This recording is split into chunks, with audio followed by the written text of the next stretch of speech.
Grandes eventos esportivos, investimentos versus contribuições, reformas urbanas no Rio de Janeiro atual, previsões versus realidade. Este trabalho foi realizado a partir de uma viagem feita ao Rio de Janeiro, com o intuito de conhecer locais históricos e produzir nossa pesquisa. No dia 24 de junho, partimos de Florianópolis com destino ao Rio de Janeiro, onde visitamos vários lugares famosos, como Cristo Redentor, Pão de Açúcar e Copacabana.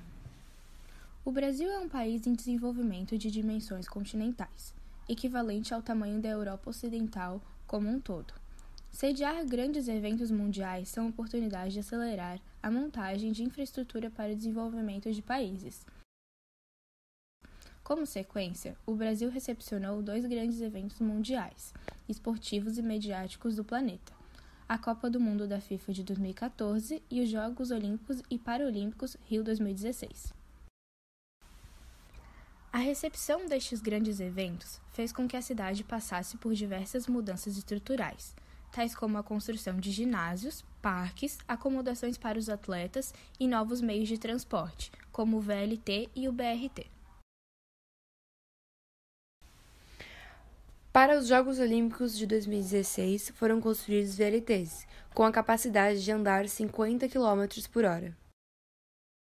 Buscando integrar o centro da cidade, o aeroporto Santos Dumont, passando pelas imediações da rodoviária Novo Rio, Praça Mauá, Avenida Rio Branco, Cinelândia, Central do Brasil, Praça 15, Santo Cristo, Barca Rio-Niterói, a região portuária da cidade. Integrado a outros meios de transporte, como o metrô, trens, barcas, BRTs, redes de ônibus convencionais e teleférico. O projeto tinha como intuito retirar cerca de 60% dos ônibus e 15% dos carros que circulavam no centro da cidade. O sistema tem 28 km de extensão, comportando 6 linhas e 56 paradas. Foram investidos 1,157 bilhões de reais, sendo 532 milhões de reais de recursos federais do Programa de Aceleração e do Crescimento da Mobilidade e 625 milhões de reais por meio de uma parceria público-privada da Prefeitura do Rio de Janeiro. Os testes de circulação na linha 1 começaram em outubro de 2015, da rodoviária à Praça Mauá. No final de fevereiro de 2016, foi feito o primeiro teste passando pela Avenida Rio Branco com o VLT realizando o caminho da rodoviária à Cinelândia. A inauguração oficial do VLT Carioca ocorreu em 5 de junho de 2016. Grandes eventos esportivos como as Olimpíadas e a Copa de 2014. Quais foram as melhores significantes que a senhora acha? O esporte público melhorou bastante. Como agora a gente tem o VLT, não sei se vocês viram no centro da cidade ontem, o BRT, também o transporte de massa, melhorou bastante. E algumas construções, prédios novos, mais asfaltados. A cidade ficou mais organizada. O BRT do Rio de Janeiro foi pensado pela primeira vez em 2007 pela equipe do então prefeito César Maia, para a inscrição da cidade para a realização dos Jogos Olímpicos de Verão de 2016, já que a realização dos Jogos Pan-Americanos da cidade naquele ano foram um sucesso. Foram investidos cerca de 1,179 bilhão de reais pelo PAC da Copa do Mundo e 1,130 bilhão pelo PAC da Mobilidade das Grandes Cidades, resultando num total de 2,309 bilhões. Para a escolha da cidade, era necessário que os locais de competição estivessem bem distribuídos entre as zonas e que houvessem uma rápida ligação entre elas. Assim, o BRT foi escolhido, devido ao seu custo e tempo de implantação serem bem menores que o metrô ou o monotrilho. A escolha da cidade, em 2 de outubro de 2009, colocou o Rio de Janeiro como a cidade brasileira líder em investimentos estatais de melhoria de transporte, sendo esse evento também o gatilho para a revitalização da Zona Central, prometida 1 ano antes por Eduardo Paes durante as eleições municipais de 2008. O projeto recebeu financiamento do Ministério das Cidades, Ministério dos Transportes e Governo Fluminense, além da capital da Prefeitura e empréstimos do BNDES. tendo até o fim de 2013 inaugurado apenas parte do corredor Transoeste. As obras foram feitas pelas construtoras Andrade Gutierrez, Invepar, Queiroz Galvão e Odebrecht simultaneamente. O BRT constitui-se de 4 corredores, com um total de 150 km e 165 estações. Construído em apenas 2 anos e meio, o corredor Transoeste e o túnel Vice-Presidente da República José Alencar faz a ligação entre a Barra da Tijuca e Santa Cruz. Até dezembro de 2014, fora prometido um total de 56 km e 74 estações. O corredor Transcarioca faz a ligação entre a Barra da Tijuca e o Galeão, integrando-se ao Terminal Alvorada, Transolímpica, Trens, Linha Verde do metrô, Transbrasil, Aeroporto Internacional Tom Jobim. Comporta 39 km e 44 estações. O corredor Transolímpica faz a ligação entre Recreio dos Bandeirantes e Deodoro, integrando-se ao Transoeste e o Transbrasil. Comporta 23 km e 18 estações. O corredor Transbrasil faz a ligação entre Deodoro e o centro, percorrendo a Avenida Brasil e depois até o centro subterraneamente. Integrando-se ao Transolímpica, Trens, linhas verde e laranja do metrô e ao Aeroporto Santos Dumont, ele comporta 32 km e 28 estações. O Ministério Público do Rio de Janeiro investigou se a Prefeitura fez desapropriações desnecessárias para construir o BRT Transoeste. 2 anos após a retirada de famílias que viviam nas regiões de Vila do Recreio 2, Vila Harmonia e Restinga, parte dos terrenos está abandonada. A obra aproveitou cerca de 10% de toda a área desapropriada, segundo denúncia encaminhada ao Ministério Público do Rio de Janeiro, pelo Comitê Popular da Copa e das Olimpíadas. Moradores que tiveram que deixar suas comunidades sob o pretexto de que o corredor de ônibus passaria pelo local, reclamam também do baixo valor de indenização paga pela Prefeitura e de que foram enviados para locais distantes de onde viviam.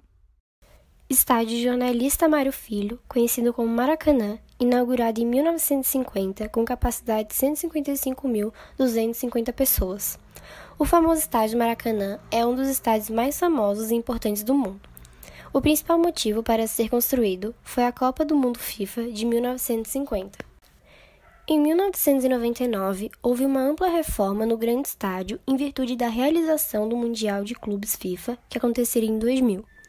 O lugar de 2005 a 2006 ficou fechado por conta de instalações de cadeiras em todo seu interior para os Jogos Pan-Americanos de 2007. Neste mesmo ano, foram construídas novas rampas de acesso para as cadeiras e arquibancadas. O placar eletrônico foi trocado por um colorido em LCD e telões também foram instalados. Quando chegou a Copa do Mundo de 2014, a cobertura original do estádio, que era de concreto, foi totalmente demolida, e a nova membrana tensionada cobre 95% dos assentos. Não há muitas indicações de quanto tudo isso custou, mas teria cerca de 1,5 bilhão de reais investidos. Utilização atual do espaço.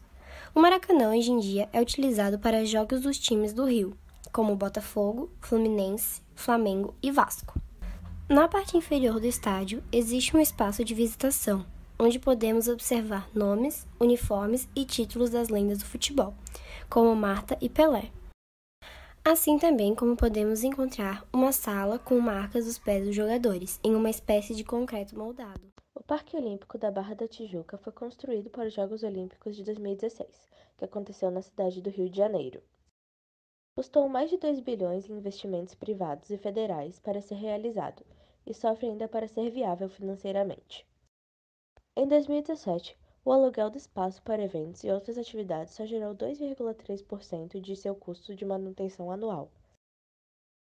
Foram gastos 55 milhões para a conservação do parque, mas a receita originária dele resultou em apenas 1,3 milhão, e o restante que falta compensado com dinheiro público. Em uma área de 1,18 milhões de metros quadrados, onde se localizava o antigo autódromo de Jacarepaguá, hoje é ocupado por 9 arenas para 16 modalidades olímpicas e 9 modalidades paralímpicas. A Cidade Olímpica é um espaço que comporta os ginásios de ginástica artística, o velódromo e ginásios como o de natação, que já estão em situações bem precárias. onde no projeto inicial deveria comportar as escolas de ensino com determinados esportes, hoje não passam de projetos não realizados. Expectativa e realidade, prometeram alguma coisa que não cumpriram?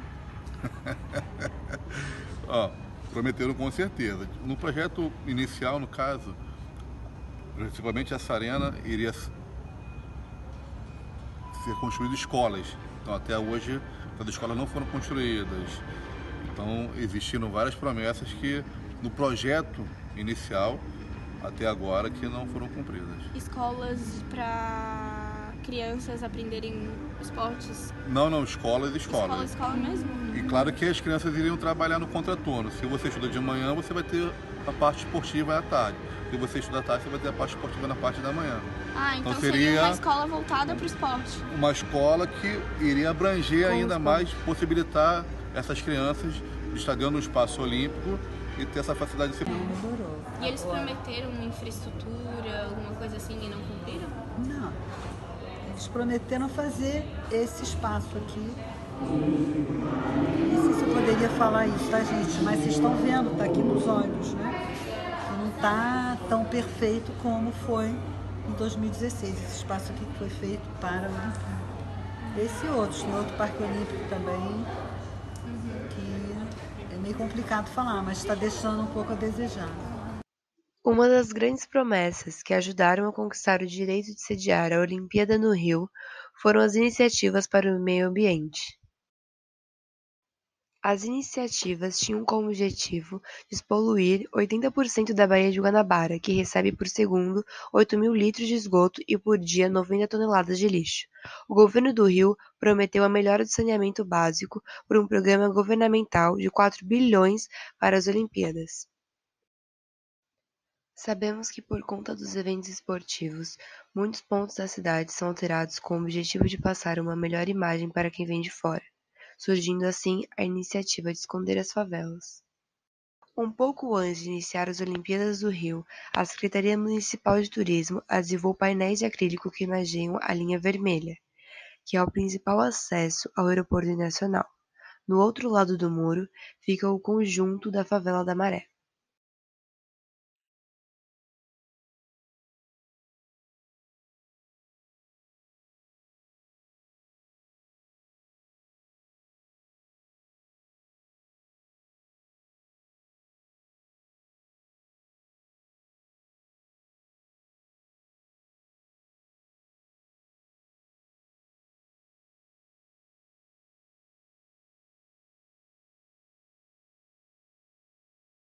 Três, 2, 1, aplicação, vai! Segura! Dá um tchauzinho!